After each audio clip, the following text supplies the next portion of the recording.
Greetings, everybody. Welcome once again to the RecPoker podcast. I'm your host, Steve Fredland, and as always, we are joined by our illustrious panel. And so far tonight, we have the magnificent Jim Reed, the wonderful Rob Washam, the amazing Andrew Feist, and the nicest guy in poker who likes to 3-bet me, John Somsky. So thanks to you guys. Thanks to our official sponsor, Running Aces Racetrack Casino and Hotel, and our other podcast sponsors, Learn Pro Poker and Website AMP. This is episode 182, and we're going to be joined very shortly by Carlos Welch, who I'm really excited to chat with. But before we get to Carlos, real quick, two things we want to make sure that you're aware of. You go to the rec.poker/resources page. There's a new special deal out there for Learn Pro Poker. Go check that out. And also, you can get 1 week free of Core by going to redchippoker/RecPoker and using the code RecPoker. So with that, let's bring in first-time guest, Carlos Welch. Carlos, how are we? I'm doing great. Thanks for having me, guys. Now, I hear people keep saying, hey, you got to have Carlos on your show. You got to have Carlos on your show, and you're finally here. So I'm glad we're able to make it work out. Happy to be here. Now, you are, from my understanding, you're a frequent guest on the Thinking Poker podcast. You've been on other podcasts as well. You're involved in the Tournament Poker Edge. You're an MTT grinder. You're a poker coach. You're a writer. But you bring this unique perspective on how you live your life. And I think that's why I'm excited to chat with you. So let's talk a little bit about just high level. Who the heck are you? Who's Carlos Welch? Why should we care? Introduce yourself to the folks of RecPoker Nation. Well, I don't know why most people care about Carlos, but what I learned. This is a funny story. So you mentioned the Thinking Poker podcast, and Andrew Brokus, one of the hosts of that show, is a good friend of mine, and he and I are hanging out in Vegas last year before that. Can't remember exactly which year it was, but LeBron's team, I don't even know which team he was on at the time, but they were in the finals, and he was invited to a finals watching party, and he invited me to come along with him. So I drove. At the time, I had a van. So I had a van, aka the Knitmobile, and I drove us over there, and we went in to watch the game, and he introduced me to these guys, and like, oh, hey, nice to meet you, nice to meet you. And it was just normal stuff. And then we got to talking, and Andrew was like, yeah, Carlos lives in his van. And they're like, wait, you're the guy with the van? And then they got all excited. So they wanted to go out. They rushed outside. Is it here? And they wanted to go meet the van. So I think the van was more popular than I was. So that's pretty much my calling card in poker is I moved into a van a couple of years ago to travel around playing poker, writing about poker, coaching poker. And recently I switched the van out for a Prius. So now I'm pretty much the poker player in the Prius, and that's what people know me for. Now, is that primarily just because you wanted a little bit more leg room, or why'd you switch it up for the Prius? Because during that summer, or maybe it was the summer before, the first time I drove so I'm originally from Atlanta, but the first time I drove the van out to Vegas, I stayed in it during the summer, and I slept in 95-degree heat at midnight in the van. Didn't work out too well. With the Prius, with it having an electric motor, I can run the AC overnight. So that was the thing with the van, with the Prius. The reason I switched to the Prius, I can run air conditioning all night. The engine doesn't need to be on the whole time for that. And also I got an inverter installed to the secondary battery, so I can plug up my monitor and sit it on the passenger side.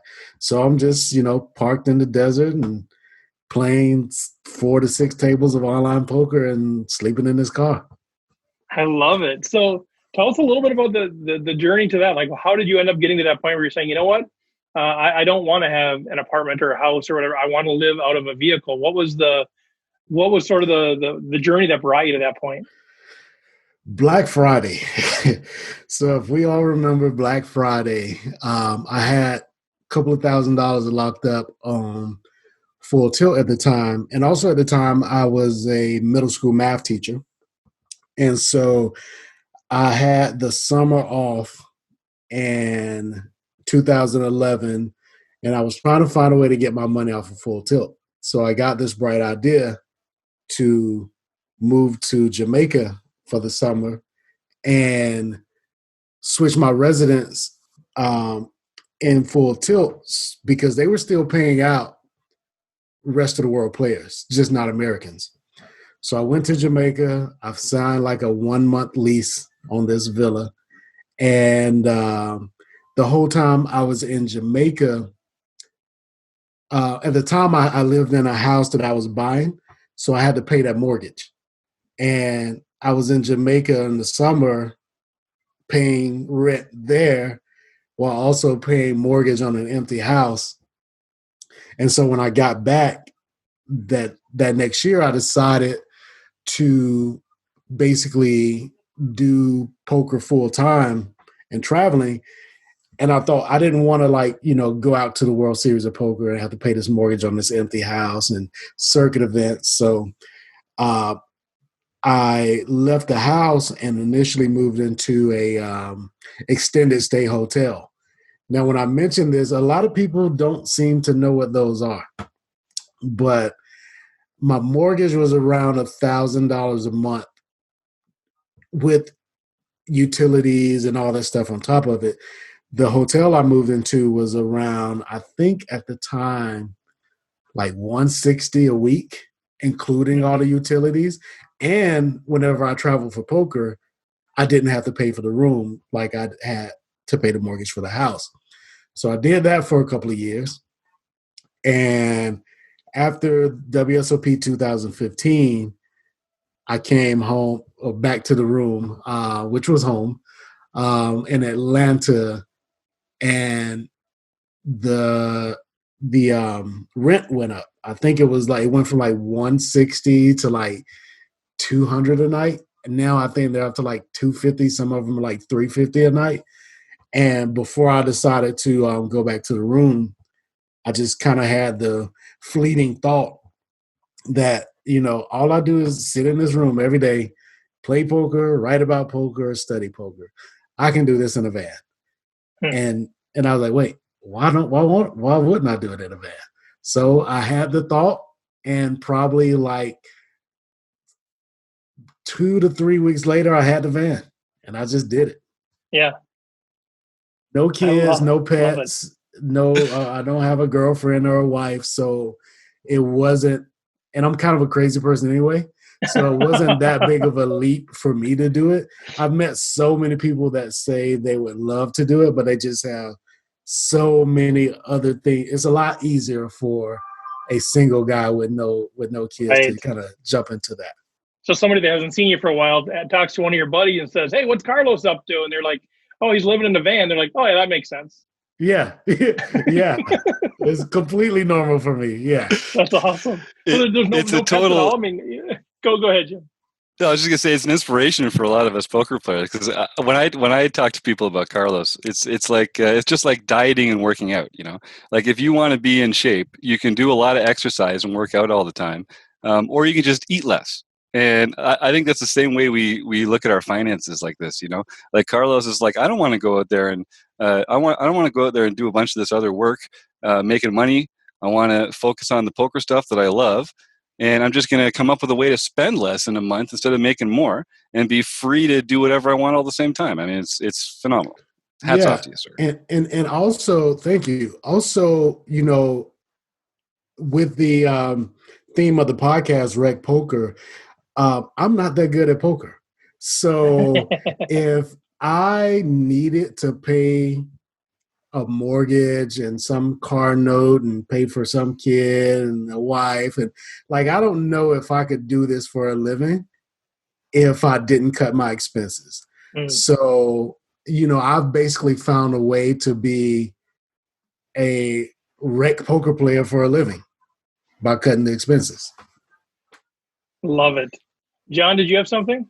Yeah, I was just going to mention it's been a fascinating journey to. I was going to say watch, but more accurately, it would be to listen to. Yes.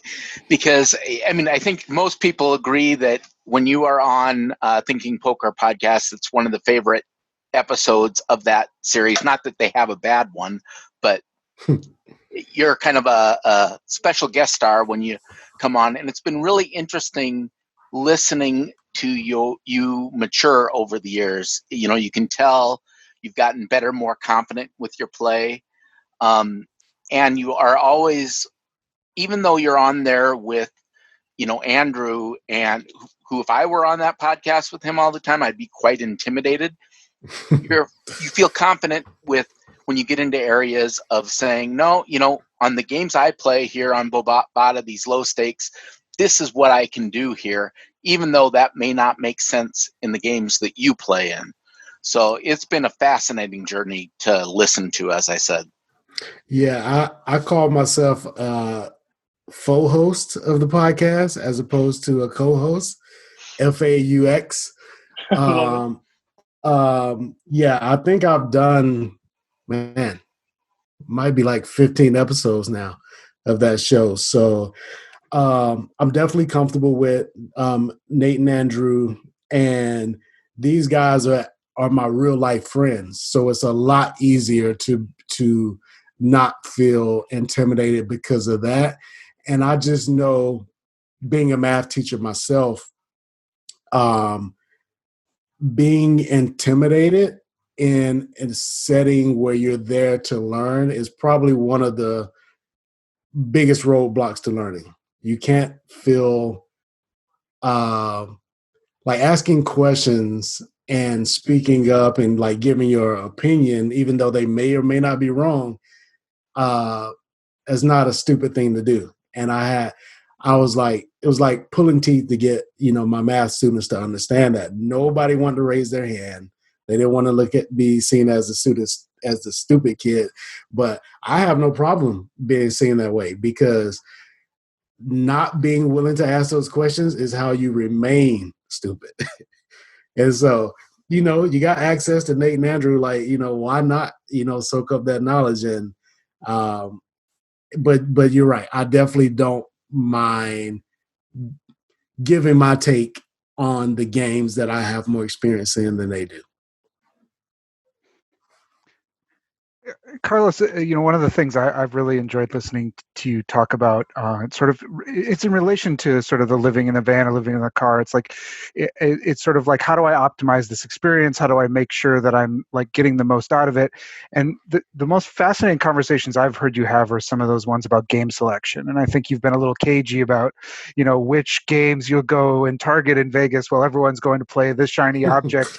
You're going to try to find the unshiny object, really. And I, without giving out all your secrets, I'm wondering if you can just talk in general about that idea of game selection and what that means to you as a player who's trying to find games that are profitable rather than sort of glitzy. Got you. I actually have a very current example for this topic.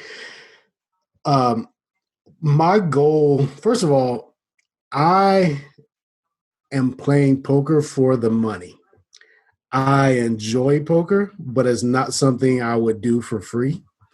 And sometimes playing against good players almost feels like you're doing it for free. Like, if I'm going to play against good players, it's going to be poker snowy, where it doesn't cost me anything to lose. And so, but if we're playing for money, I want to find the worst players I can find to play against for the most money that I can play against them within my bankroll.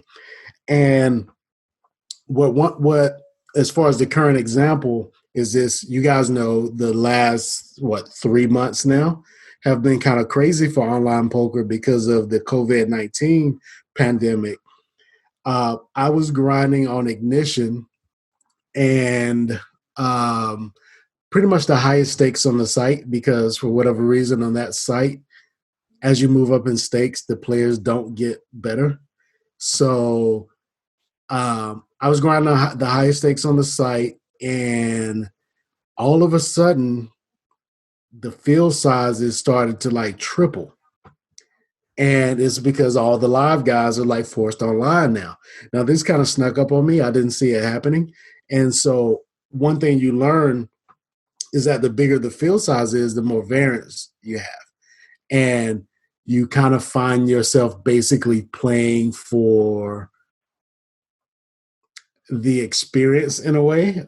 Basically, you get, you play 1,000 player field. The most likely outcome is you're going to get your buy-in back and maybe a little gas money. But that's about it. And I'm not really interested in that. I play tournaments for final tables. And it's harder to make final tables in bigger fields. So even though these fields are still soft, and they're probably actually softer because they're, in general, when the field size increases, the average player is going to be worse. I'm not playing for EV. I'm playing for actual dollars. And so what I had to do is, for game selection, if I wanted smaller field sizes, which I did, I had to drop down in stakes on that site, because they did not offer, like, the ideal tournament for me on that site would be like a 109 10K. That's going to have about 100 players in it. But they don't offer many tournaments like that. And so before I was playing tournaments, I can't even remember the guarantees in that. I mean, it seems like ages ago, but it was actually only like 3 months. So like, one example is they run this $55 25K. I hate that tournament because it was bad before the pandemic, but now I think it was getting like 500 or 600 runners, and now it's getting like 1,500. I think it might even got 2,000 a couple of times. And I can't play those tournaments anymore because the field sizes are so far out of control. So what I realized is that since the field sizes are basically tripling, I wanted to find something that would normally get around 100 runners and then play those. Like I said, a 109 10K, which they don't offer many of. But they do offer a decent number of $33 3Ks or $44 4Ks. So I dropped down in stakes and played those just to kind of keep the field sizes and variance down. And while everybody else was going the other direction, like, you're telling me that $55 25K is getting like 75K in the prize pool now, and there's 25 for first, let me play that.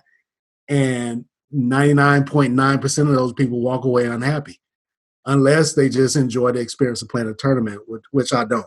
I'm there for the final table. I'm there for the money. And if that's what you're looking for, you need small fields, not bigger fields. I love just the idea of just knowing what your ultimate goals are. I think we talk about that quite a bit. If you don't really know why you're playing, it's hard to optimize your experience and your tournaments or your cash or whatever it is. So I think that's such a critical point to take out of this, is know what you're ultimately trying to do and be honest with yourself about what that is. Andrew, Yes. Did you have something there? Yeah, I was reading an article that you wrote about bad beats, and I just really liked part of it where, it's a true bad beat, queens losing to jacks, that kind of thing. And instead of, the last line really gets me, it's where it's, instead of cursing to the heavens, we should thank our lucky stars for this opportunity and start looking for more. I love that attitude. That is, when I read that last line, that made the whole article, like, it was great, but that last line was awesome. And what do you do to try and stay in that mindset? Because the grind can get to everyone, obviously. Just play with worse players. Like, just keep finding worse players. And what I tell my students, and in fact, I got a couple of students right now complaining about it, which reminds me of myself 5 years ago complaining about it, which is, man, every time I get it in with a good hand, I lose. Oh, these idiots keep sucking out on me and all this kind of stuff. And the mantra that I'm telling these guys is a volume game. You have to get in more spots like that. Yeah, you're going to lose your fair number of spots where, you're getting it in as an 80% favorite it may feel like you're losing 60% of the time, but if you do that, if you run that spot, a million times, then yeah, it's going to feel like you're losing it 20% of the time, because that's reality.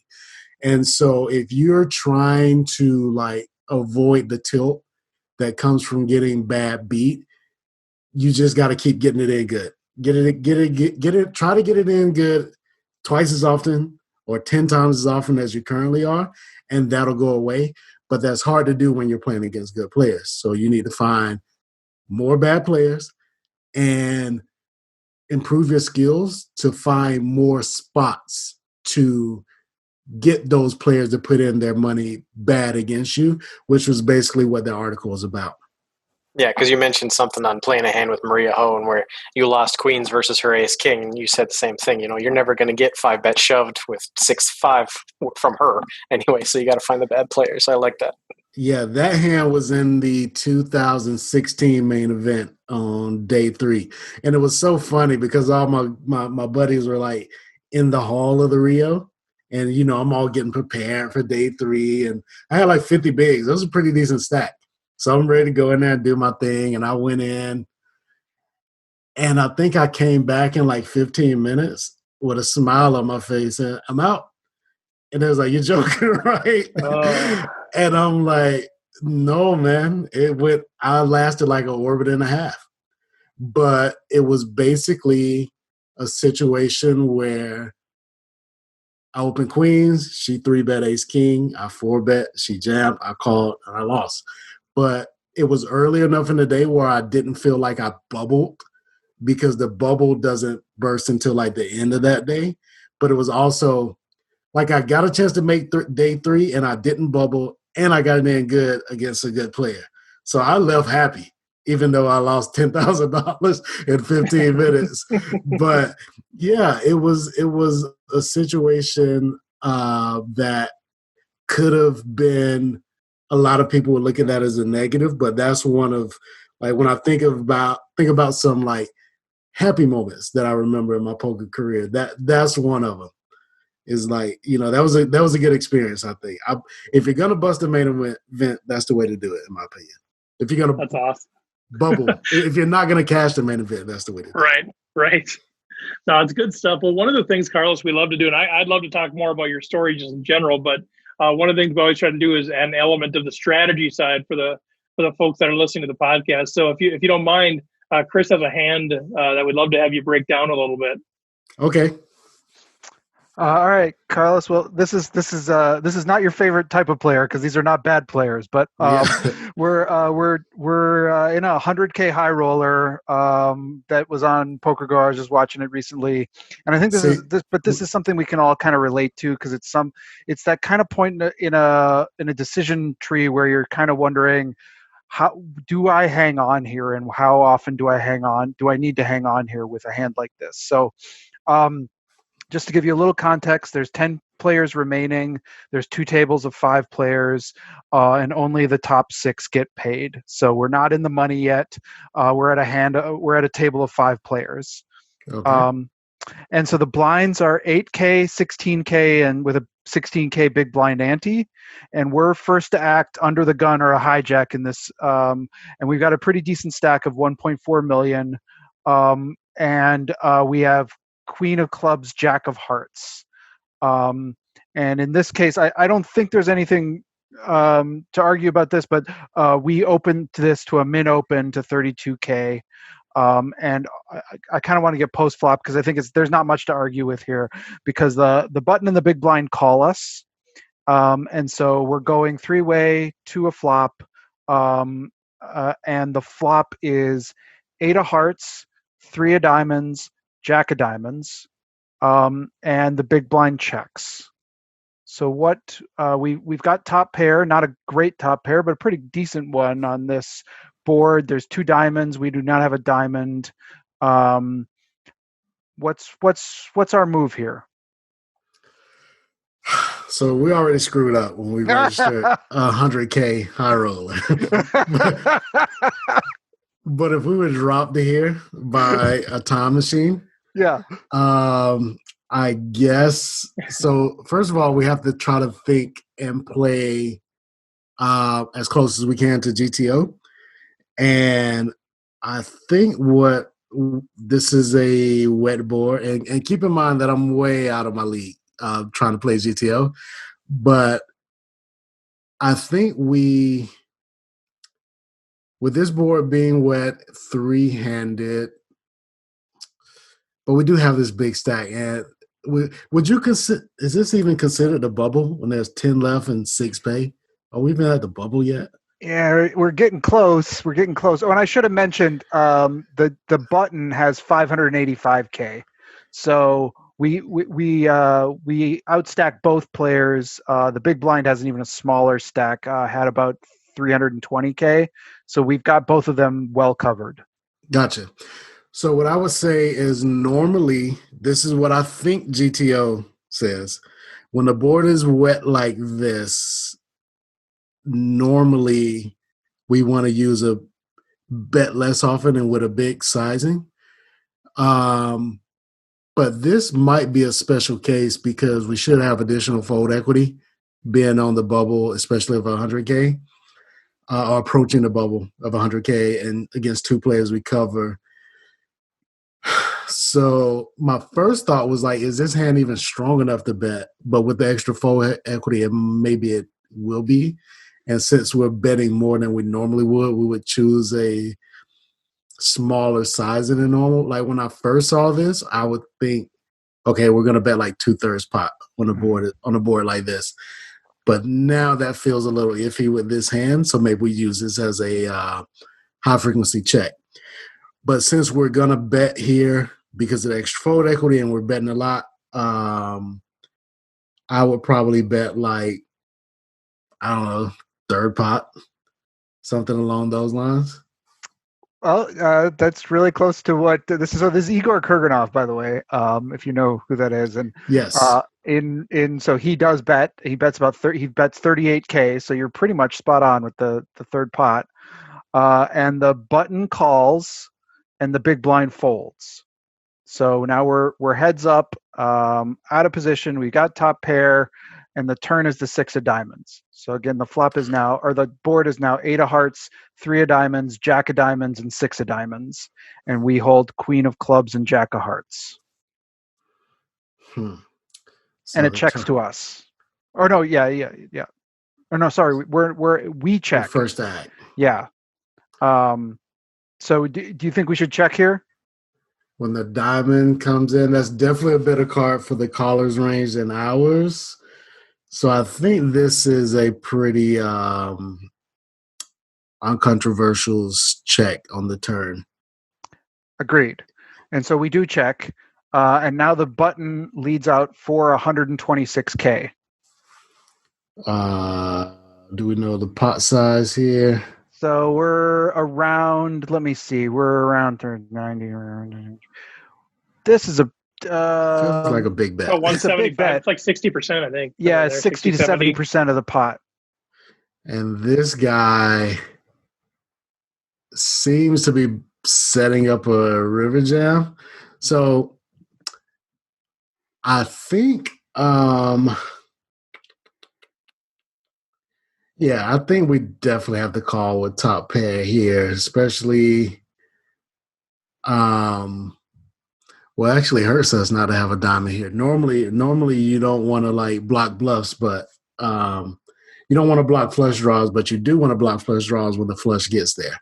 Mm-hmm. So this is less of a call than it would be if we had a diamond, obviously, but I still think it's probably too high up in the range to fold. I just don't know what the hell to do on the river. So right. Well, that's where we're getting to. Yeah, I think this is this is why I like online poker. Like this is a sigh call, and I can like actually sigh and call if I was playing online. But live, this is like pretend you're not sighing. Yeah. Hold in the sigh and call. Yeah. So that's what I would do here. Okay. Well, we do call, and the river is the 7 of clubs. So the final board is 8 of hearts, 3 of diamonds, jack of diamonds, 6 of diamonds, and 7 of clubs. We check, which I think is not controversial, and the button shoves. I mean, But how much is the shove though, Chris? How much does he have? He doesn't have a. How much is behind? Is that even he pot had size? 585 to start, so yeah, 60, so three. So the pot's like 400 and some. He's shoving like 300 some. Somewhere in that ballpark. Yep. Yeah, it's a little under pot. So obviously he has some flushes. Does he have any value hands beside flushes that he would play this way? Doesn't matter because I don't think he has anything. He doesn't have any value that we beat. He's not going to do this with like Jack 10, I don't think. And if he is, he's turning into a bluff probably, which this guy's probably not going to do that. What bluffs does he have? So we open and this guy called on the button off of like 35 bigs. Mm-hmm. Man. See, this is why I play against idiots. See, this is all bringing us back to your game selection thing, which I love. I mean, it's right, the first thing you said was, first of all, I wouldn't be caught in this game at all. So, yeah, man, I like this is an easy fold in the games I play. Easy fold, but you actually have to think about stuff here. He would have to be turning a pair into a bluff, or what's he doing with like ace? He doesn't have ace jack. I mean, if he has ace jack, is he shoving that for value? Yeah, I don't know. That's the answer to this question. I don't know, and I'm not even sure if I'm thinking about the right things. I know I would probably fold. I think this hand boils down to what our flop betting range is. I think the flop bet is so unorthodox, especially being a small size on a wet board and also being out of position. We're kind of like in an unexplored branch of the game tree here, like it's not a standard area to be in. So I think that's what I'm having so much trouble with it, is understanding what our range to get to this point looks like, and what Villain thinks about that. I don't know, man. I don't know. I don't know what the hell to do here. Well, Igor does fold. I'd be curious. Anyone even on the panel? Anyone calling this?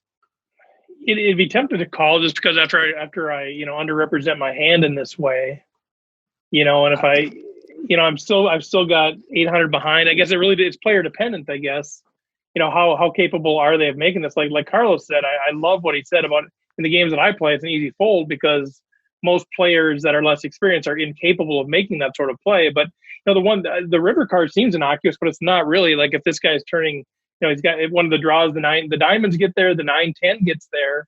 Like what else does he have here that he's floating with on the flop? I guess 2 overs or something, kind of, with back doors with a 1/3 size pot. But it feels very heavily weighted toward value.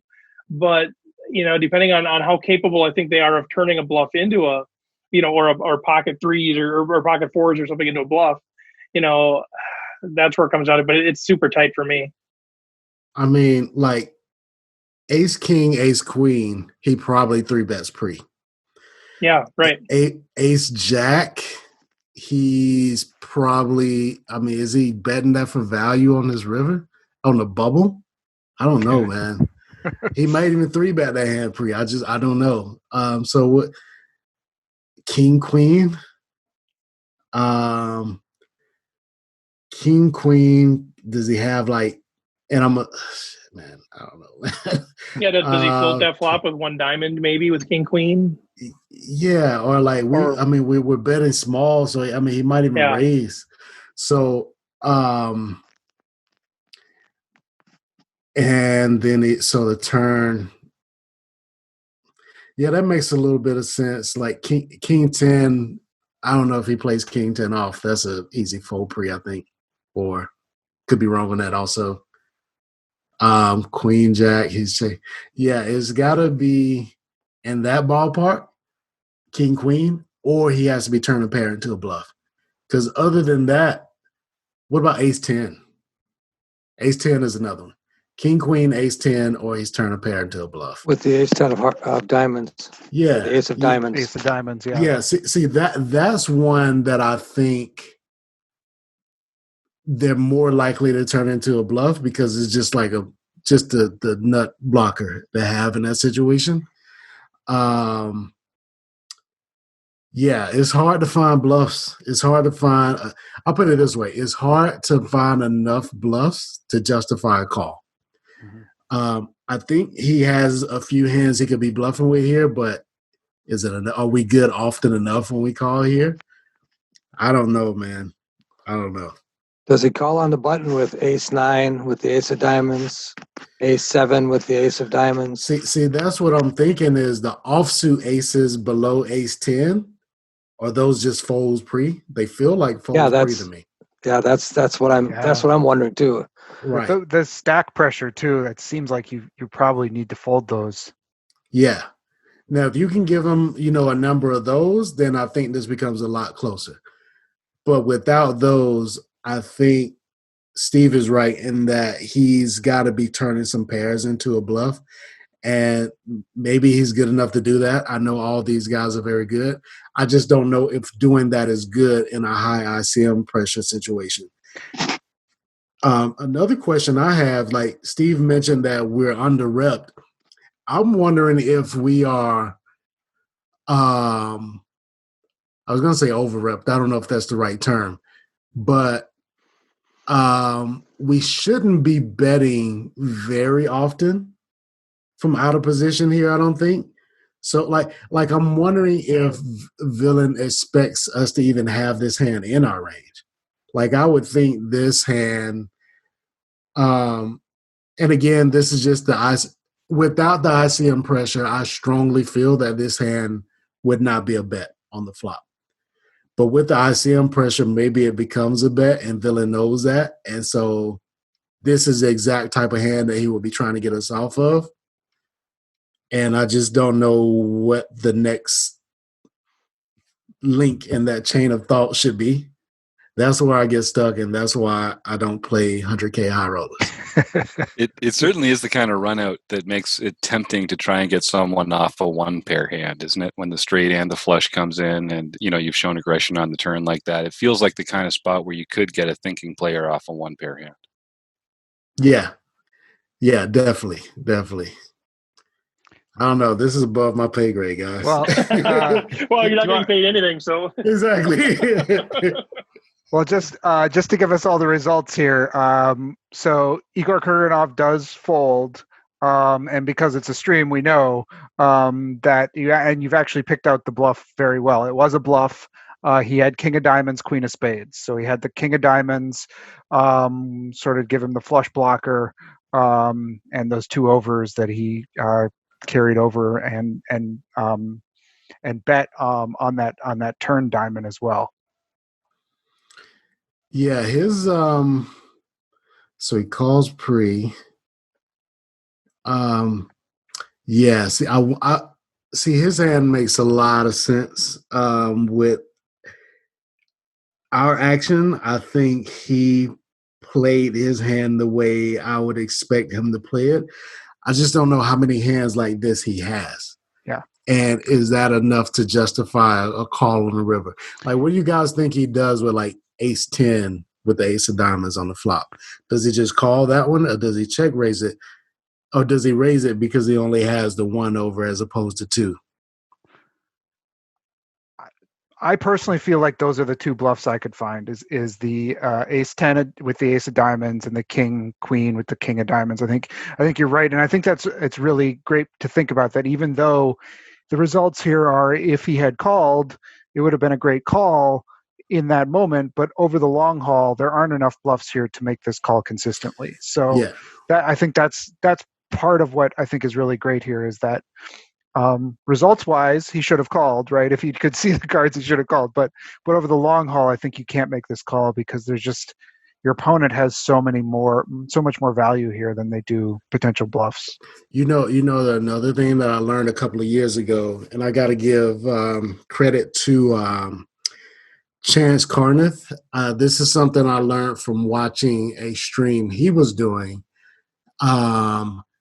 And I ended up writing an article for Poker News about this, where he talked about something called tournament equity, which is not really a concept I was familiar with. But basically, it goes something like, even if this river call is a good call, which I don't think it is, what happens the times we call here and lose? We go from 1.4 to just under $1 million, and this guy goes to just over $1 million, and he's on our direct left. We're just like in the box for the next, orbit or two, maybe even more. So you kind of got to take that the future game scenarios into account, and that should lead us to be even tighter in this spot because of all the equity we lose by giving up the chip lead when we call here and we're wrong. That's good. Yeah, And Rob, did you have something? Yeah, that's very interesting the way you phrase that, because I don't think people think in those terms. You think just about that hand so much more so than you think about what the position change will be depending on which way it goes. And so that's a very interesting thought.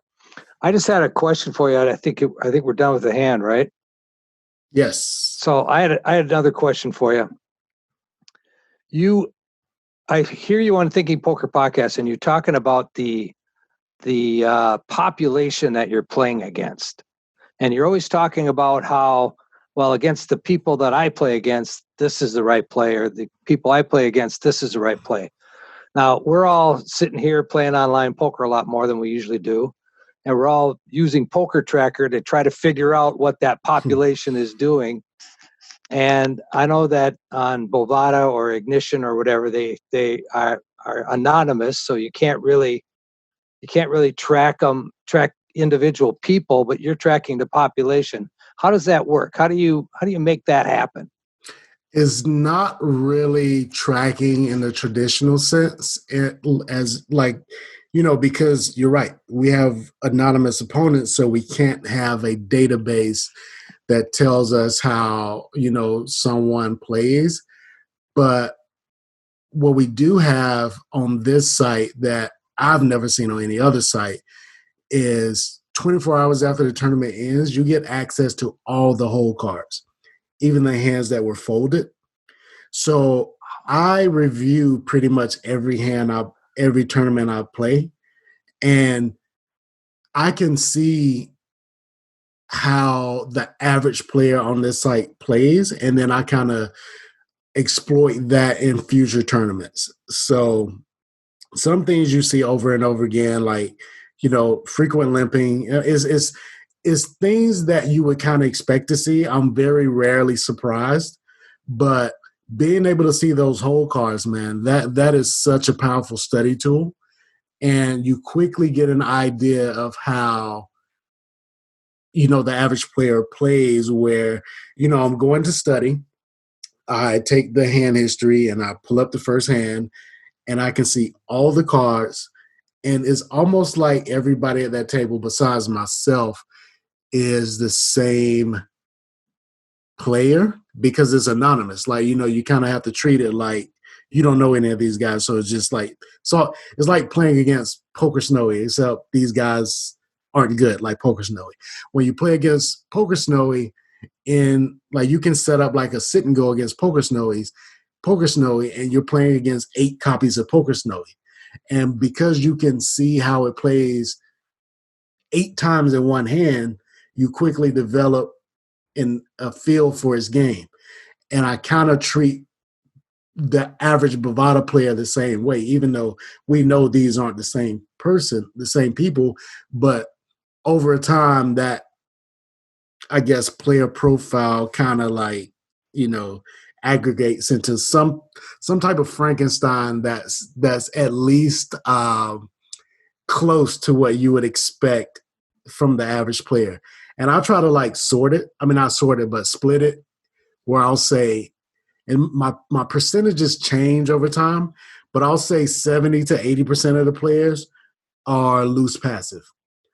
And you got like another probably 10% in there, 10 to 20% that's over aggressive or like maniacal. And you're really, if you're up against an unknown player and you treat him like a loose passive player, you're going to be right 80% of the time.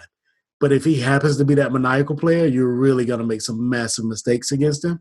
But you can quickly figure that out because with so many passive players at the table, a lot of hands go to showdown. And you just see what the guy played. And, if you saw him 3-bet 7 deuce off first hand of the tournament, he's not a loose passive player. So you put him in that maniacal bucket. So you got your maniacs and you got your loose passive calling station types.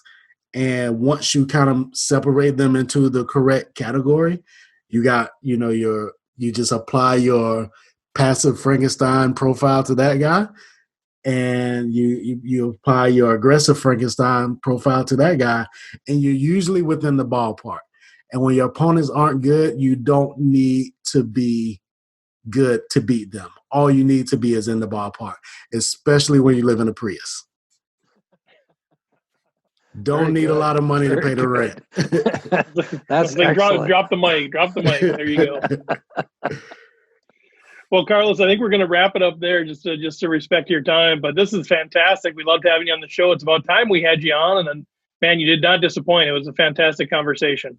Thank you. This was a lot. This was a lot of fun. I definitely fell out of my league in that hand, but it's fun to explore the areas of poker that I don't get a chance to, my poker muscles that I don't get a chance to work out, just to, these type of conversations keep those muscles from atrophying too much, because I'm never going to get a chance to think about thinking this way when I'm playing for real money. Yeah. Well, I love it. And, obviously we love chatting about it. We love learning in community. And, despite the hand was a fantastic conversation, but even some of the truths that came out of that, even like game selection and even like, okay, yeah, I made the fold, and maybe it was a lot of us rec players get caught in this trap of that was a bad fold because they had king queen. Well, no, it wasn't a bad fold. Over the long run, that's a good fold. It just so happened this is one of the instances where we would have won the pot. And I think, just even that sort of truth that came out of this, and not being so results oriented by was that a good fold or a bad fold because of what that one player happened to have this one hand. I think that's a truth that a lot of us need to grab more and more hold of. Yeah, and even if it is a bad fold, which I don't think it is, but if it is, a bad fold is always better than a bad call. Very good. Very good. Well, Carlos, what as we let you go, any kind of final words of wisdom to the RecPoker Nation, or anything else that you have going on that you want to share? Words of wisdom: don't play 100K high rollers. Anything or big fills. Anything that I want to share? No, I'll just say, if anybody would like to get in touch with me, they can reach me on Twitter. That's where I spend a lot of my poker time when I'm not playing. And my Twitter handle is at hiphop101 trivia.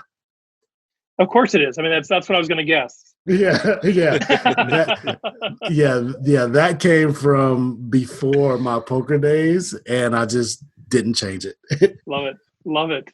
All right, guys. Well, if you want to get a hold of Carlos and you can't figure out how, get a hold of us and we'll get a hold of him for you. But you heard the man on Twitter, Hip Hop 101 Trivia, and listen to the podcast that he's on. Fantastic guest, fantastic personality. And someday I'd love to just chat with you and take you out for lunch and hear more of your story about living out of the Prius. And I'm sure you've had a lot of interesting life lessons that have come out of your journey too. So I'd love to explore that at some point.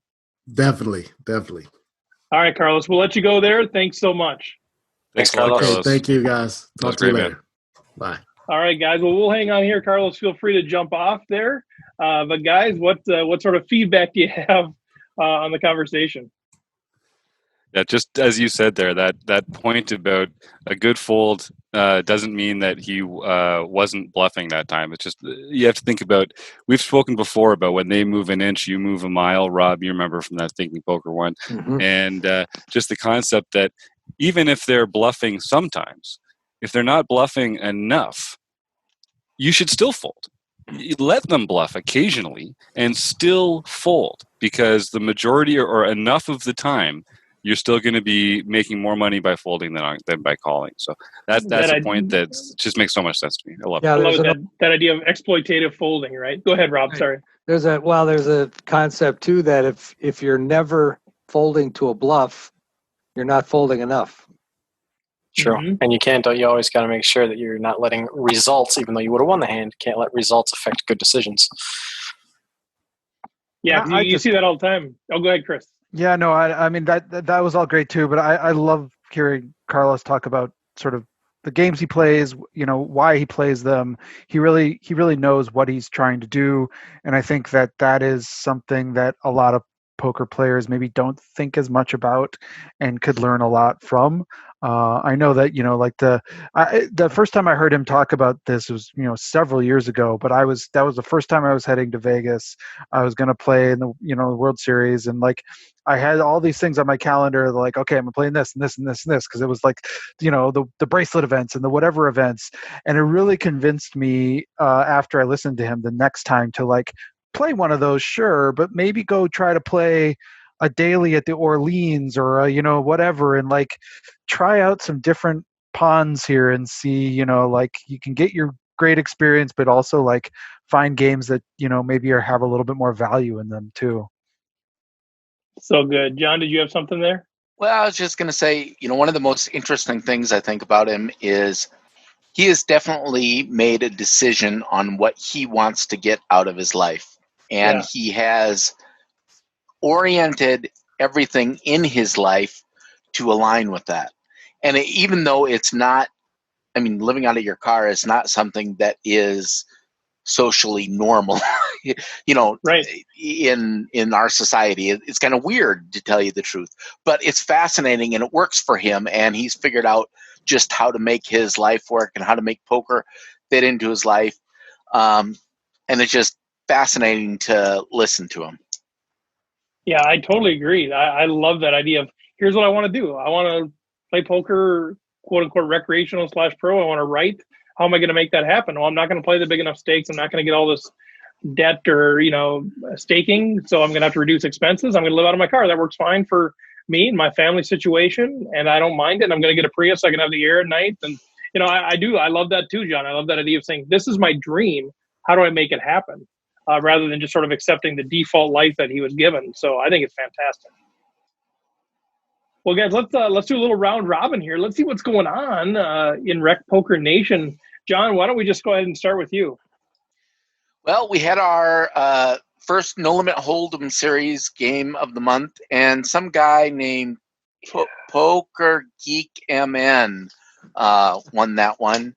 Luck boxed his way. This is a recording, every week. Some guy named Poker Geek MN won the tournaments. Way to go, John. Congratulations, honestly. Well, thank you. I was really hoping to win that. I was trying to play more focused that night because I wanted to win one of the No Limit Hold'em series, and you've only got 12 shots in the year. Whereas, the social distancing series, you've got 28 or 30 in a month to try. So there's quite a big difference there. Now, is this one where you and Rob got heads up? I was just going to say, you guys had a really long heads-up battle, right? 2 hands. Yeah. It was 2 hands. I think he folded the first one, and we went all in on the second one. Well, I figured at that point I think it was around, what a 10-to-1 chip lead or something like that? No, it was 20. It was 20 to 1. Okay. You had 100,000 chips, and I had 5. So I felt that the odds were pretty even. With those chip stacks, it was 50-50 on who was going to Against win. Rob, yeah. Well, yeah. Yeah. The first hand, I call from the big blind, or I might have raised. I don't even remember. He folds. I'm going, what could you possibly fold there? I can't believe. Well, I had 7 deuce off You had suit. 7 deuce, So yeah. it was one of the very few hands that I would fold. But yeah. Then June 10th, we have our mixed Badoogie game coming up. And remember, there is a training video available. You can go to rec.poker and find the training video on YouTube there. And then, of course, for those of you listening to this, you will have time traveled into the future, and the May Tournament of Champions will be over. But it's going to be played shortly after we get done recording this, so we'll be able to announce who has won the second ever silver RecPoker pin. How many of you guys are? I'm How not many? in this one. How many? I'm not in it. Either. Who's in it? No, I'm Rob's not in it. John's I'm in playing. it. Just Rob and John. Nice. Good luck, guys. Yeah, I can't wait to get that silver pin, which I'll never get in the mail either. Sorry, Rob. I couldn't hear you. Could you speak directly into my pin there? There's a little connection issue. Yeah, I never got my bronze pin, so I doubt if I'll ever get my silver pin, even if You I didn't get win. your bronze pin? No. When did you win? May 5th. I think it was Oh, over a yeah, month ago. Oh, the May one, I send them out once a month, man. So the May okay. one. All right. So yeah, for those of you who are out there listening, so everybody who won through April, they got their pins, except Taylor Moss's got returned, which I think is actually like karma. Because he got 2 pins, and apparently it says it exceeds the weight, so it's considered a package. So I might just screw Taylor, keep them. But no, so the rhythm of mailing out the pins. So all of the May winners, I'm waiting till after the June Tournament of Champions for the May. So then I'll send out all the bronze and silver ones then. So Rob, you'll have. I'll get them both then at the same time. You'll get them both at the same time. Yes. I don't want to mail you the 2 envelopes. and I should get say it first. Yeah, that's right. And I should say the care package from RecPoker US to RecPoker Canada did arrive today. So all you Canadian winners will have your pins in the mail soon. I'm happy to report. There's 3 or 4 of them. Yeah, way to go. All right. So then June 1st, we had Witchy Stuff. Leda. Speaking of Canadians. June 1st. We did not wait a single day to come in and storm the Capitol. There it is. I've muted him. Oh, we could all keep talking. Yep. So the very first tournament possible, we had a Canadian winner. Wow. Why is that significant? That doesn't matter. Because a Canadian winner means that Steve now needs to sing "O Canada" in some embarrassing context. Yeah. That's wow. Wow. Yeah, wow, you're shocked. Yeah, because you guys railroaded the last podcast when I got out. I said, I got to go, and you guys took over, and pretty soon you ran with this thing. And for a second there when I was listening to you guys, I thought, maybe they're going to say it doesn't count because it was a non-Canadian winner, an international winner May. And then you guys said, well, maybe let's call it a push. And, man. We did. We were trying to be generous. We said, you know what? This isn't quite official yet, so let's just make it. But, it won't happen. But if it happens in June, then... June 1st. One day. That is the kind of Canadian spirit that we needed here to support Witchy Stuff. Witchy Stuff, if you're listening to this, we are rooting. You are RecPoker famous now, Witchy Stuff. Way to go. And that is her second social distancing. Oh yeah, she's no blushing violet. She shows up and wins poker tournaments for Canada. That's Witchy Stuff, in case you were wondering who Witchy Stuff is. Witchy Stuff Leda. So I don't know what that means for O Canada. I think the jury's still out, right? But there will be I did lose the wager, so Yes. whatever that looks like, yeah. That's such a gentleman. Steve was such a good sport about this. And I mean, to be fair, when we started, there were only 2 tournaments a month and Correct. 3 Canadians playing in them. So the odds did seem pretty deep. But God bless him, you opened it up to some social distancing series. We got some international support. We got the International Brigade bumping in there in May to keep it alive. And then June, witchy stuff, sealing the deal. Feels good. Now, we did talk about making it a little more embarrassing now because we've had this extra time. So I want to think about some crowdsourcing we can do. RecPoker Nation, I mean, really, you should email me, Jim@rec.poker, and send me some fun ideas. I don't think Steve needs to know about them all. Email it to me, baby. I can filter. But hit us up on Twitter. Send something to @RecPoker on Twitter with some fun ideas about wardrobe, maybe some choreography. I think there's a lot of ways we can spice up this national anthem. Maybe some fun harmonizing options, backdrops. Let's think about ways that we can really bring out the spectacle of this, because I feel like we've got a lot of room to video. run. Also, you could have a video of something behind it too. Oh yeah. I like this. Like the possibilities are shark endless. or something, Left shark. Anything that is tastefully embarrassing is kind of our goal there. I'll work on my lip syncing in the meantime. No. No lip syncing. No, and we're definitely putting it on the podcast. I think we're definitely like having like a little bumper at the. I think, I mean, maybe even just like the first verse at the very beginning, and then like the meat of the podcast, and then like, I don't know, something. I'm just really excited about this. I don't know if you can tell. But congratulations, Steve. Hats off to you, man. Well done to be such a good sport about this. We all can't wait to. It's fun. It's fun. Take it all in. Okay, I just want everyone poor to know John trying to get through. It's not my fault that my round robin always takes the longest. I know. I was going to say, John never gets through his stuff. Like, let's just derail John as much as possible. All right, so June 2nd, Megra 44, Doug Drabeck won his third social distancing series win. And then on June 4th, I Hate to Lose, William Alexander, who is a dealer at Running Aces, won his first social distancing series. On June 5th, just to make sure that everything was still valid, we had another Canadian, Bluff Sterini, our very own Jim Reed, winning his third social distancing series. Bringing in the troops the first week of June. Exactly. On June 6th, Hawsey 8, Michael Hawes won his third social distancing series tournament. And on June 7th, back for more, Megra 44, Doug Drabeck won his fourth social distancing series. Nice job, tournament. Doug. Wow. That Double guy, D. are we sure he's not Double Canadian? D. Because that's the kind of Canadian spirit we've come to expect of our members here at RecPoker. What, Rob? They call him Double D, don't we? Double D. Oh, yeah. Megra. His kid has won one on there too, so they're He's a beast. running up.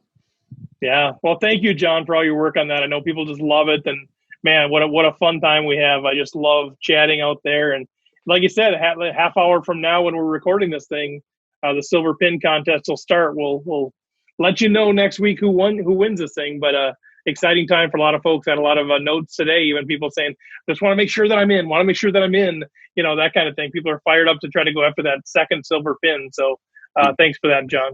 And actually, during this recording, I've already approved another member to the poker club. Good. And I won the lottery, so I'll be the loser who's recording the final table tonight, so we can release that to our membership later in the month as well. So even if you're not playing in it, you'll get to see how these sharks and crushers get to play the final table with the silver rec.poker pin on the line. Yeah, that's right. We do have the recording from the last one out there. If you're a member, you can go watch the final table of the silver TOC. It's kind of fun to get an edge on folks and see how they're playing. Good stuff. Well, why don't we shift gears, Chris? What do we got coming up? So June is still 3-betting month, so we have got our seminar out, and we'll be doing our strategy chat, our strat chat on June 24th. So if you're a member, tune in for that. And then we're gearing up for our July seminar, which is all about bluffing. Should be really good. So combining those two things, so I just need to come clean. Taylor's not here, so I need to vent a little bit. So last night in the home game, So Taylor comes to our table, and it's my big blind, and he puts right in the chat, whose big blind is it? And so he goes ahead and raises. And I'm sitting there with like 12 big blinds with ace queen of diamonds. So against a Taylor open, like that's an auto rip. So I'm going to practice my 3 betting, even though it's kind of a unique situation. So I go ahead and jam. He goes in the tank. I'm like, sweet, you can't chat while the stuff is out there. So I type it up nice and good. So when he calls or folds, I can quick hit enter. And I'm like, oh man, tanking, this is great. This is good for me that he's tanking, blah, blah, blah, blah, blah. And so then he calls and I hit the button, and then he flips over kings. He slow rolled me. And he just had a ball with it. And he goes on Twitter and he talks about the slow roll. It was all in good fun. But I'm like, Taylor, no. I thought, oh, God, this sucks. So there you go. 3 betting home game. Taylor Moss rubbing it in on the old man. There you go. Good stuff. All right. Anything else, Chris? No, that's it. All Well, right. I assume your ace queen didn't catch up. No, it didn't, of course. No, of course it didn't. Even if it did, though, it was a pretty sweet slow roll moment. I'm like, at this point, I'm like, yeah, please call. Like, I'm on the chat. Like, yes, please call. Let's go if you're thinking about it. I don't care if you got 5s or whatever. I need a double, But no, they did not catch up. No, you don't want him to have 5s. You don't want him to have 5s. I wanted to have 5s. Why would you wish that? That's guaranteed winner every that's time. That's a nightmare wish on yourself. Yeah. No, he eliminated me. All right, Andrew, why don't we see what you got going on? All right, so Wednesday, June 10th, so this Wednesday, we do have another Learning with Partners at 6:30 p.m. Central Time, 6:30. But in the meantime, you guys can go to rec.poker/resources. We got a lot of good stuff going on there right now. Solve for Y is still $9.99. Incredible deal for that one. But then just starting yesterday, and it is posted today now, Learn Pro Poker just launched their post-flop summer sale. They added a bunch of post-flop video content and have lowered membership prices to $30 a month. And then also they have a 305 yearly that ends July 1st. So that is new as of yesterday. Go check that out at rec.poker/resources. Great deals out there right now. Awesome. Yeah, thanks, Andrew, for being on top of all that stuff. I know they put out different things from time to time, and Andrew always says, hey, we got the new deal. Get it out there. And so we put it out there, and it's a great way to support us where you get great education, too, is use our link and sign up there. So thank you, Andrew. And I don't know what Ryan has planned for LPP going forward, but that's what Taylor was a part of Learn Pro Poker. He ended up playing for that $10,000 seat in that final 8. So I assume Ryan will have things like that going forward with Learn Pro Poker as well. Yeah, I would guess so too, because that was pretty popular, that contest. So I'm assuming that kind of stuff will happen in the future. Yeah. Robert. Hey, what's happening? You tell me, man. Just hanging out with some pretty cool people. That's all. Yeah, this is fun stuff. Yeah. June 17th, the book study starts. The Game Plan by Matt Matros. Matt was a guest on the RecPoker podcast at one time, talking about the book and some other things. That was very cool.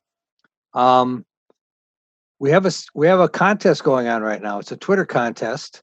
And if you start, even just starting today, you can get 7 entries for a free book. If you can enter once a day on Twitter, all you have to do is tag Matt_Matros, mention hashtag RecPoker community and hashtag book study, and you'll be entered into a contest that we will be giving away the book on June 15th, just in time to read the first chapter and be part of the book study starting on the 17th.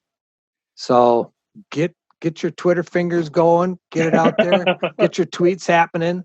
Like I say, you can get 7 more entries if you've already got the first, 6, whatever, but you could get up to, actually 7. If you could have up to 14 entries if you do it every day from June 1st. And even if you haven't yet, you can still get 7 more. Those are pretty good odds. I want to know what Twitter fingers look like. and just so people know too, the copy of the book that you'll get is a PDF. So you think, oh well, if it's starting the 17th and it's the 15th, I won't have time for it to actually get to you. We'll immediately send it to you a PDF, so you will be able to start it right away. Great stuff, Rob. That's exciting. we're planning that first meeting to be mostly like a get to know the book, get to know each other, talk about the table of contents, sort of like make a plan for what's going forward. So even if you're not, even if you haven't read the first chapter, you can still come on the 17th, and we'll go through the plan for everything. It's going to be a lot of fun. And Rob, I can tell already is excited about this, talking to him, and it is a great book. So I can't wait to get my teeth into this one. Love it. Well, why don't we just segue right into you there, Jim? What do you got going on? Well, we're just so darn excited about this new website still coming along. We've got some of the guys here in there doing some secret shopping, beta testing kind of stuff right now. And I just want to whip the curtain off and, and show everyone all the exciting stuff. But we can't. We're not quite there yet. But I think the thing I really want to talk about is this is the RecPoker community coming to life in front of our eyes here. This is when we've talked about the RecPoker community before, this is what we're talking about. And if you want to, you can just come with an email address, sign up for a free account. You're going to have a community membership here at rec.poker with forums, groups with different interests. There's going to be videos or events every single day. Every single day, there's going to be a video or an event that you can watch or engage with and talk to other members about. Forums to talk about different strategy things. I'm really excited to see how the members themselves are going to make the most out of this community that we're building, and I just can't wait to get there any day. Well, no, I shouldn't even say that, but soon. It is, as one of the people who's had a sneak peek, it is looking pretty good. It'll be very useful. Yeah, for sure. And I think like Jim said, what we've really, our differentiator, there's a lot of folks out there that are doing content. I stand by our content. I think it's phenomenal. Like the seminars that Chris puts together, I think the partner stuff that Andrew shares, I think it's phenomenal, top end stuff. I really believe that for recreational players. But I think really the key differentiator is that community piece of it. Hopefully you guys get a flavor of it through the podcast, but that's what this is. It's a vibrant community of us learning the game together and having fun along the way and building relationships. And I think, we've been, where we're falling short is we haven't had a good tool to help facilitate that community building. And this website is really built around this idea of how do we get people together that have common interests and start to build those relationships and learn the game together in the way that we want. And this tool is really going to pave the way for that. And then open the door for real strong learning as far as you want to take that. So I'm really encouraged by the work that Jim has done, website Mark has done on this thing, and all of you guys that have taken a look at that and said, hey, let's tweak this, let's make this a little bit more user-friendly.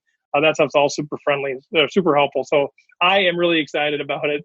It's been a long time coming. We keep talking about it, but we want to get it right before we release it, and we are getting really close now. So thanks for all of your work on that. Anything else, Jim, that you wanted to share? No, just keep on showing up, Canadians, and spanking these Yanks. Easy.